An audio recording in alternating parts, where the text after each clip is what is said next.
So அது வந்து எதுக்கு அப்படின்னா ஷெட்யூல்டு ட்ரைப்ஸ் பீப்புளை வந்து டெவலப் பண்ணுறதுக்காக.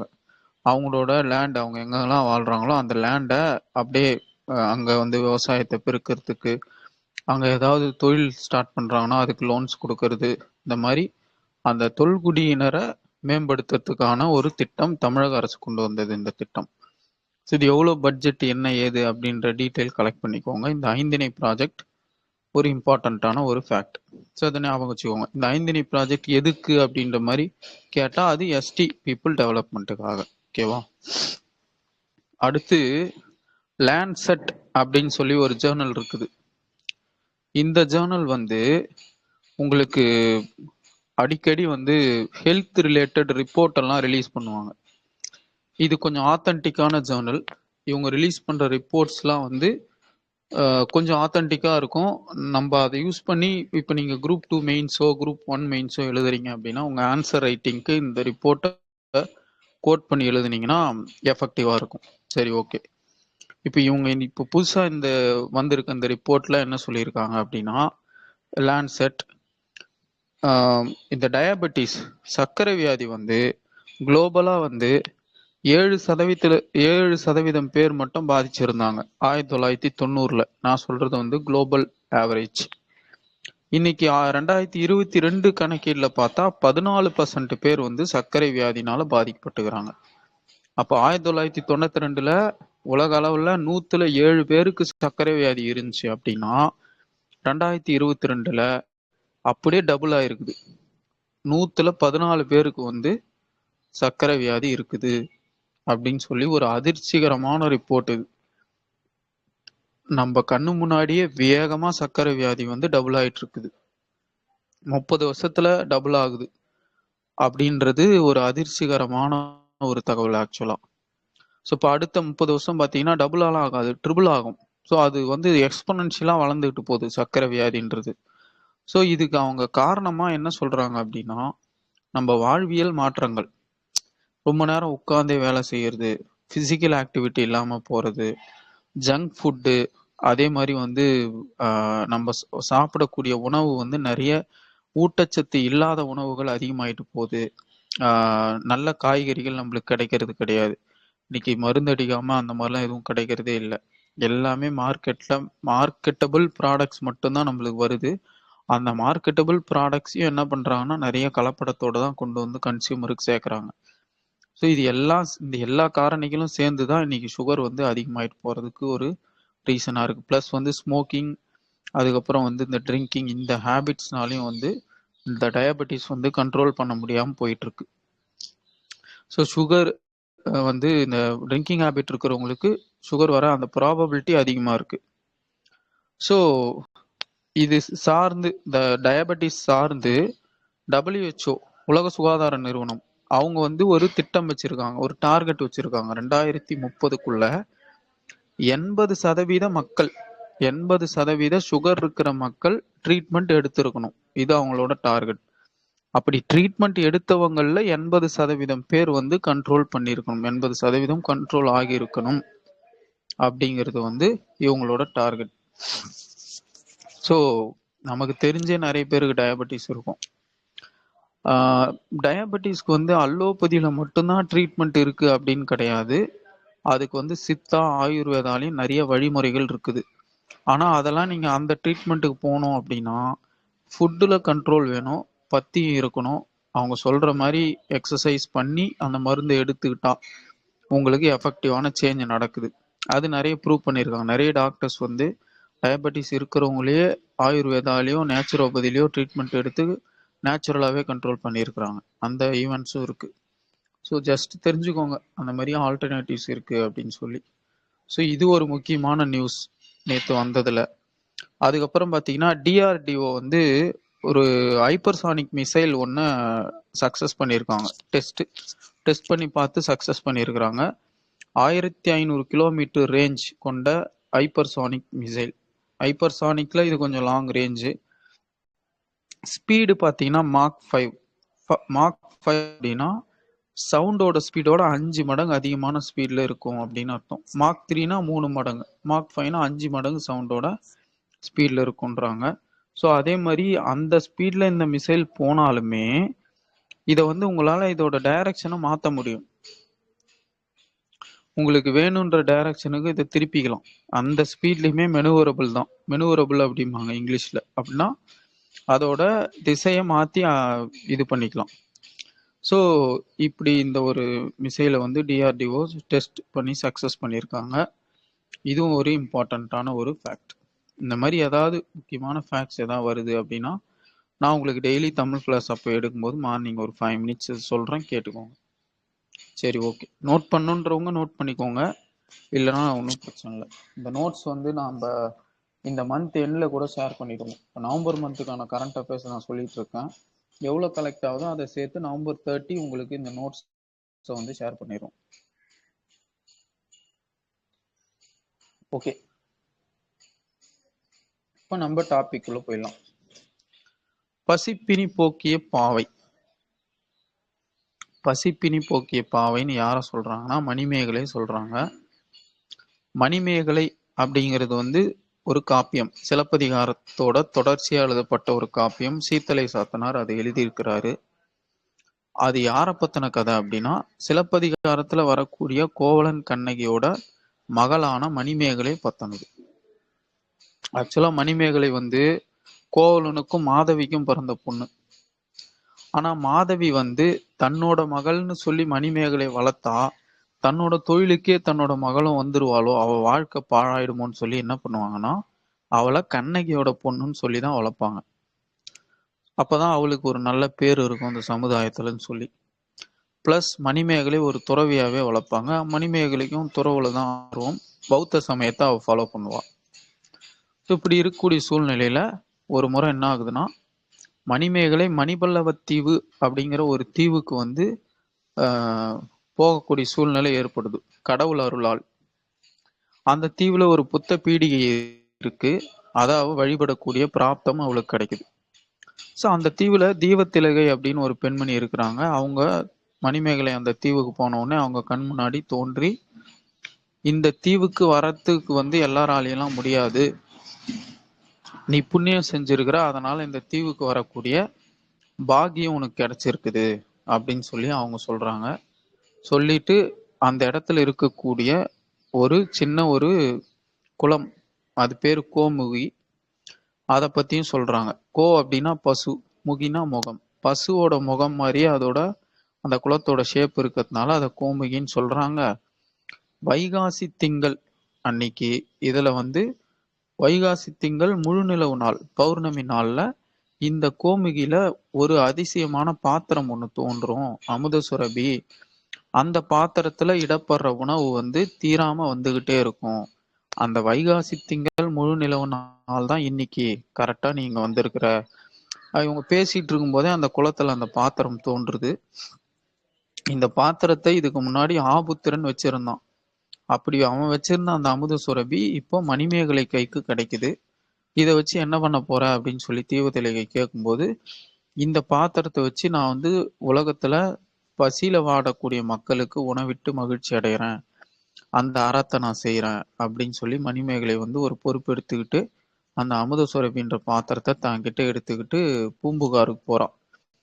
பூம்புகாருக்கு ஏன் போறா அப்படின்னா பூம்புகார்ல ஆதிரைன்னு ஒரு கேரக்டர் இருக்கு. இந்த ஆதிரை வந்து உணவு அன்னதானம் வழங்கக்கூடியவங்க.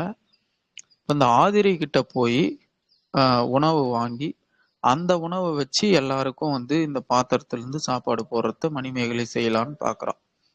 ஸோ ஆதிரை வீட்டாண்ட போயிட்டு எக்ஸ்பிளைன் பண்றான், நான் இந்த மாதிரி மணிமேகலை, எங்க அம்மா வந்து மாதவி, கோவலன், கண்ணகி, உங்களோட வாரிசு நானு. இந்த மாதிரி நான் தீவுக்கு போனேன், எனக்கு பாத்திரம் கிடைச்சி, இந்த கதையெல்லாம் ஆதிரை கிட்ட சொல்றா. ஆதிரியும் வந்து பரவாயில்ல, உங்களுக்கு இறையருள் இருக்குது, நான் சாப்பாடு போடுறேன் இந்த பாத்திரத்துலன்னு சொல்லி சாப்பாடு செஞ்சு கொண்டு வந்து ஆதிரை வந்து மணிமேகலை வச்சிருக்க அந்த அமுத சுரபில போடுறான். இப்ப இந்த சாப்பாடை மணிமேகலை எடுத்துக்கிட்டு போய் என்ன பண்றான்னா யாரெல்லாம் அந்த தேசத்துல பசின்னு இருக்கிறாங்களோ, ரோட்ல இருக்க பிச்சைக்காரங்க, ஊனமுற்றோரு, ஏழை எளிய மக்கள், சிறை கைதிகள், எல்லாருக்கும் பசின்னு யாரு இருக்கக்கூடாது அங்க, எல்லாருக்கும் வந்து சாப்பாடு போய் கொடுக்குறான். ஸோ இது வந்து மன்னனோட காதுக்கு போகுது. மன்னா, இந்த மாதிரி வந்து ஒரு பொண்ணு இருக்குது, அது வந்து சிறைச்சாலையில் இருக்கிற எல்லாருக்கும் சாப்பாடு போடுது. அது வச்சுங்கிற பாத்திரத்துல சாப்பாடு குறையாத வந்துகிட்டே இருக்குது மன்னா அப்படின்னு சொல்லி போய் சொல்றாங்க.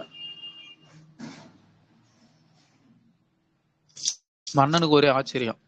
அப்படியா, அப்படி யாரு வர சொல்லு, நான் பாக்குறேன்னு சொல்லி கூப்பிட்டு வர சொல்றாரு. மணிமேகலை வந்து வராங்க. பரவாயில்லம்மா, இந்த வயசுல இவ்வளவு சிறப்பான அறத்தை செய்யற, உனக்கு என்னால ஆன உதவி ஏதாவது செய்யணுமா சொல்லுமான்னு சொல்லி மன்னனே கேக்குறான். அப்ப மணிமேகலை என்ன சொல்லுவானா, நீங்க இந்த சிறைச்சாலையில் இருக்கக்கூடியவங்களை சிறை கோட்டத்தை அறக்கோட்டமா மாத்தணும். அறம் சார்ந்த மனிதர்களா அந்த சிறைச்சாலையில் இருக்கக்கூடியவங்கள மாற்றணும். அவங்களுக்கு நல்ல நெறிகளை சொல்லித்தரணும், பௌத்த நெறிகளை சொல்லித்தரணும், திருக்குறள் இருக்கக்கூடிய நற்கருத்துக்களை போதிக்கணும், அவங்களையும் சமூகம் ஏற்றுக்கொள்ளக்கூடிய ஒரு மனிதனா மாத்தணும். அவங்களை இப்படியே அடைச்சி வைக்கிறது வந்து ஒரு தீர்வு இல்லை அப்படின்ற மாதிரி மணிமேகலை வந்து மன்னர்கிட்ட சொல்றாங்க. மன்னனும் வந்து சரி ஓகே, சொல்றது கரெக்டா தான் இருக்குது, நான் இதை செய்யறேம்மா, முயற்சி பண்றேம்மான்னு சொல்லி வாழ்த்தி அனுப்புறாரு. இப்படி இந்த யூனிட் வந்து முடியும். ஸோ இந்த மணிமேகலை ஒரு காப்பியமா எடுத்தீங்கன்னா அன்னதானத்தோட சிறப்பு வந்து அதுல சொல்லியிருப்பாங்க நிறைய.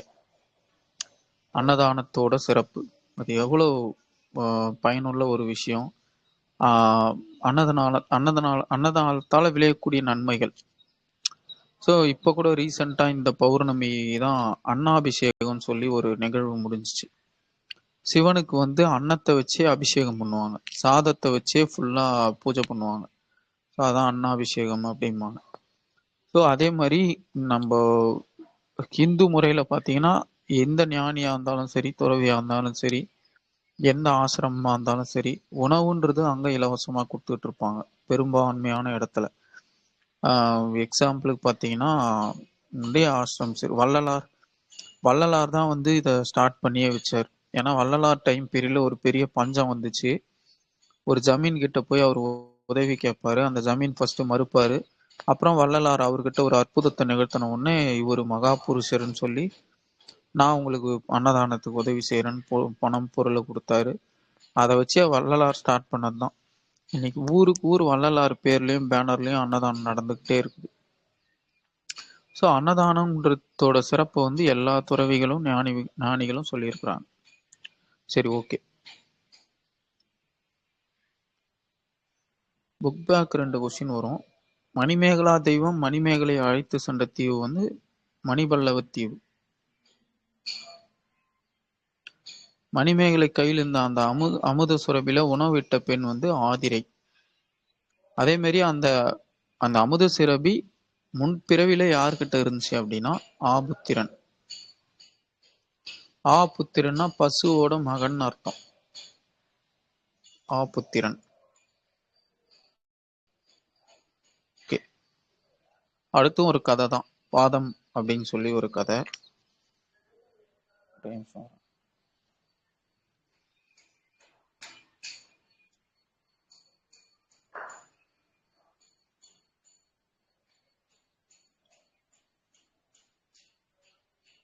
ஓகே. இந்த சிறுகதை எழுதுனது யாருன்னு பாத்தீங்கன்னா எஸ் ராமகிருஷ்ணன்.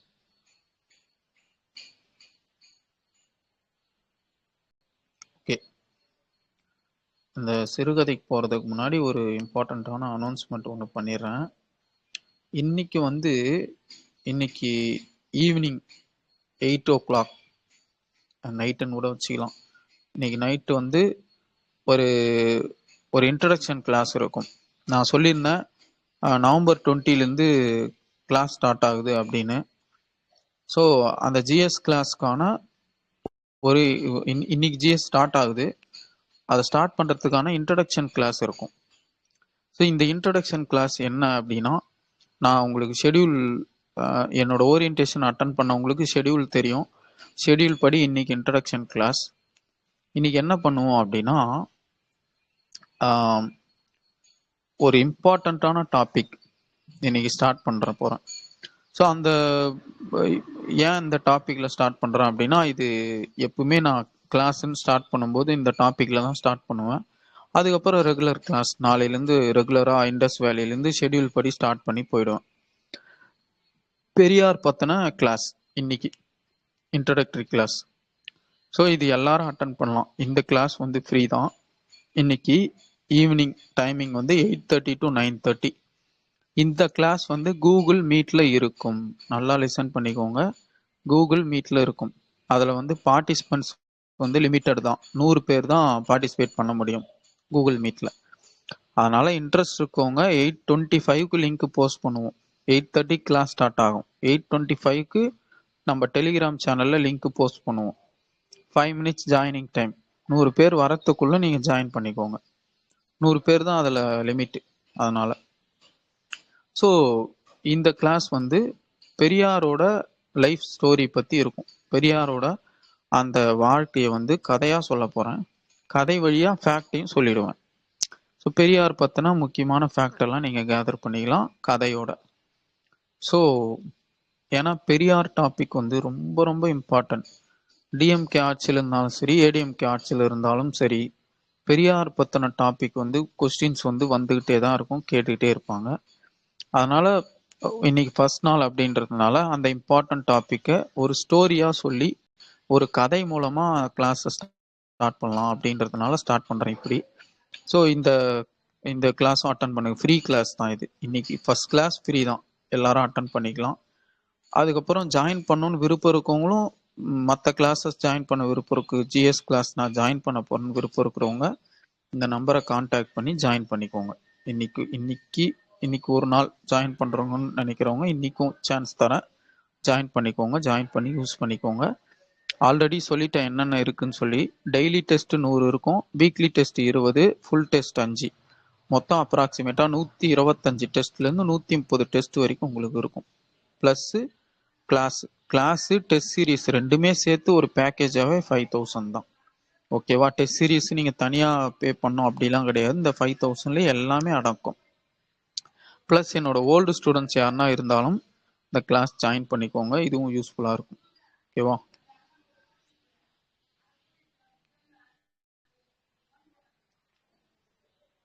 பாதம். ஸோ இது எஸ்ராவோட கதை. எஸ் ராமகிருஷ்ணன் இப்போ சமகால எழுத்தாளர்.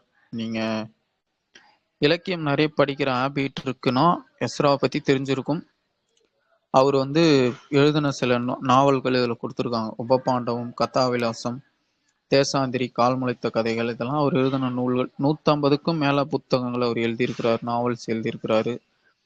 எழுத்து தான் அவரோட முழு நேர தொழில் எஸ்ராவுக்கு. ஸோ சொல்லனா சொல்லிக்கிட்டே போகலாம் அவரை பற்றி. இந்த புக் ஃபேர் நடக்கும்போதெல்லாம் நேரில் வருவார். நல்ல மனிதர். யாரு எனக்கு ஏதாவது சந்தேகம் மெயில் பண்ணீங்கனாலும் ரெஸ்பாண்ட் பண்ணக்கூடிய நல்ல மனிதர். சரி, எனக்கு இந்த புத்தகங்கள் படிக்கணும், இந்த மாதிரி பரிந்துரை ஏதாவது செய்யுங்கன்னா கட்டாயம் பரிந்துரை செய்வார். நல்ல மனிதர், ரொம்ப எளிமையான மனிதர். அதே நேரத்தில் புத்தகத்தோட முக்கியத்துவத்தை பற்றியும் லைப்ரரியோட முக்கியத்துவத்தை பற்றியும் நிறைய பேசியிருக்கிறாரு, நிறைய எழுதியிருக்கிறாரு. முடிஞ்சா அவரோட நூல்கள் படிச்சு பாருங்க, நல்லா இருக்கும். இந்த கதை வந்து பாதம் அப்படின்ற ஒரு கதை. இந்த கதை வந்து ஒரு குறியீட்டு கதை. இதோட அர்த்தம் வந்து டைரக்டா நீங்க புரிஞ்சுக்க முடியாது. இதுல வந்து ஒருத்தர் படிக்கும் போது ஒரு அர்த்தம் கிடைக்கக்கூடிய மாதிரி ஒரு கதை. ரொம்ப இன்ட்ரெஸ்டிங்கா இருக்கும். ஓகே. ஸோ ஒரு தியேட்டர் வாசல்ல ஒரு செருப்பு தைக்கிறவர் இருக்கிறார். பாக்கெட்ல 10 பைசா கிடையாது. யாராவது செருப்பு தைக்க வந்தாதான் அவருக்கு அன்னைக்கு சாப்பாடே கிடைக்கும்.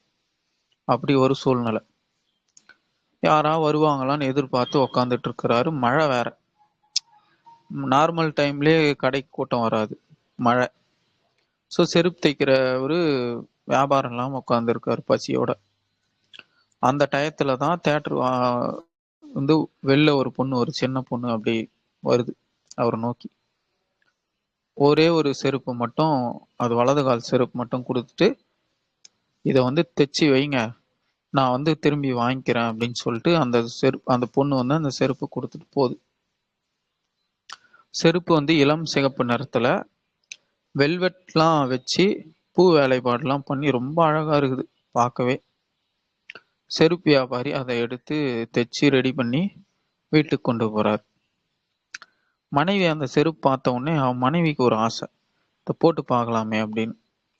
ஸோ போட்டு பார்க்குறாங்க. அவங்களுக்கும் பொருந்துது. என்னடா இது சிறுமியோட செருப்பு சின்னதா இருக்கு. ஆனா நம்ம காலுக்கு பொருந்துதே! அப்படின்னு சொல்லி அவங்களுக்கே ஒரு ஆச்சரியம்.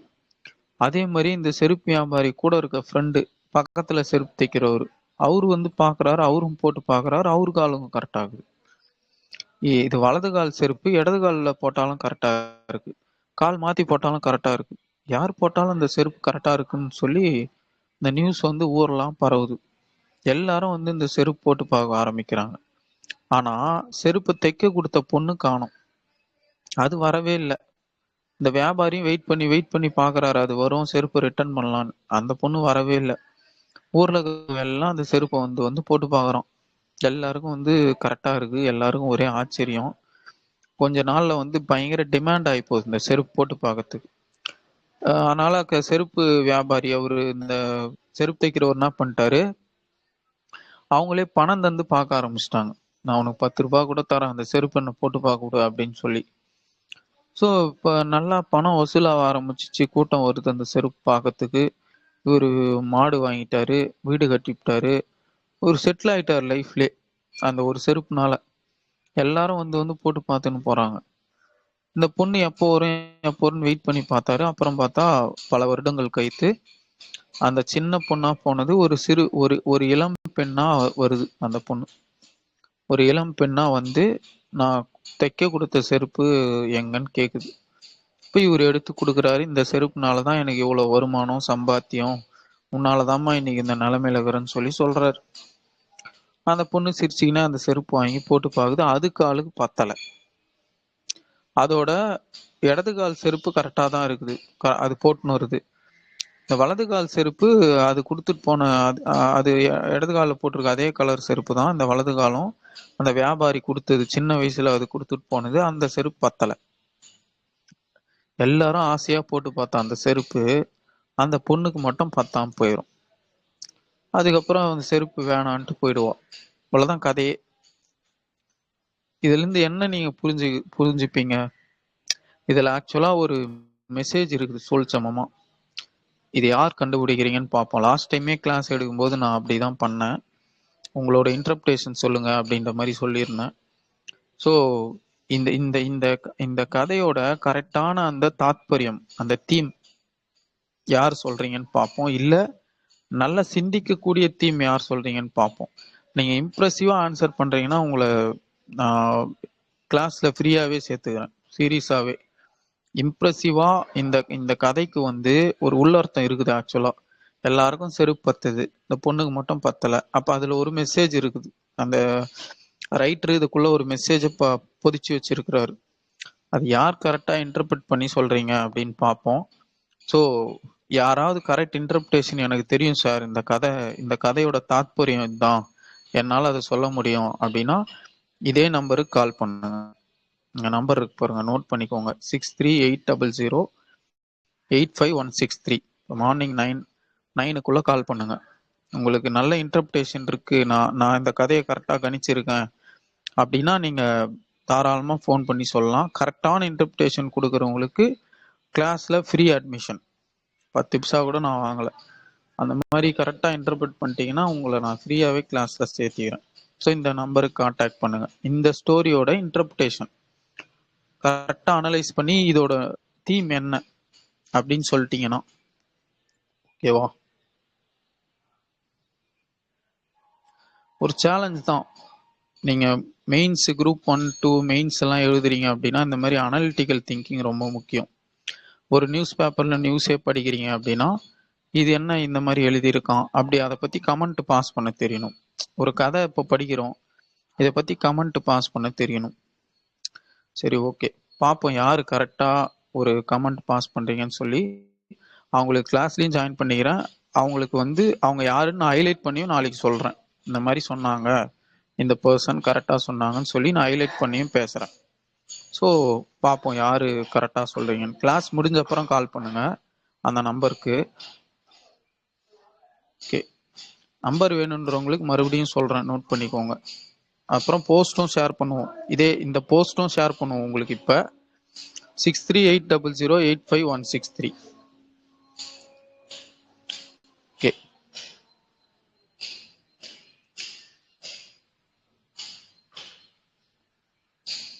ஸோ இந்த கலைச்சொல் அறிவோம் அதையும் பார்த்துக்கோங்க. அடுத்து திருக்குறள் இருக்குது. இதில் ஈகை இன்னா செய்யாமை இந்த 2 இது மட்டும்தான் நம்மளுக்கு சிலபஸில் இருக்கக்கூடிய டாபிக்ஸ். இது வந்து நம்ம நாளைக்கு பார்ப்போம். அதே மாதிரி இன்னைக்கு இன்ட்ரோடக்டரி கிளாஸ்ல பெரியார் பத்தின டாபிக் பார்க்க போறோம். அது ரொம்ப இம்பார்ட்டன்ட். பெரியார் ரிப்பீட்டடா அதை பத்தி கொஸ்டின் வந்துகிட்டே இருக்கும் அந்த டாபிக்ல. அதனால அந்த இன்ட்ரோடக்டரி கிளாஸையும் அட்டன் பண்ணுங்க இன்னைக்கு 8:30க்கு. ஏன்னா 100 பார்ட்டிசிபென்ட்ஸ் தான் அது லிமிட்டே கூகுள் மீட்ல. அதுக்கு மேல வந்தா சேர்க்க முடியாது. அதனால வந்து லிங்க் போஸ்ட் பண்ண உடனே கூடுமான வரைக்கும் சீக்கிரம் ஜாயின் பண்ண பாருங்க. ஓகேவா? தேங்க்யூ.